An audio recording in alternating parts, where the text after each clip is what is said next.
Hello বন্ধুরা, তোমরা সবাই কেমন আছো? আশা করি খুব ভালো আছো। আজকে তোমাদের কাছে একটা সুন্দর মাছের রেসিপি নিয়ে চলে আসলাম। দেখো, এটা মাছ পাতুরি বলা হয়।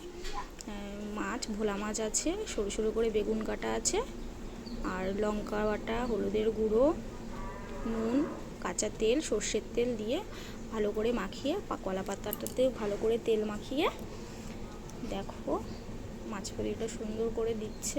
এখন সব মাখানো হবে মাছ পাতুরিটাকে মাখিয়ে। এই দেখো, এই পাশে আবার লোটে মাছ আছে, লোটে মাছটাও হবে করা।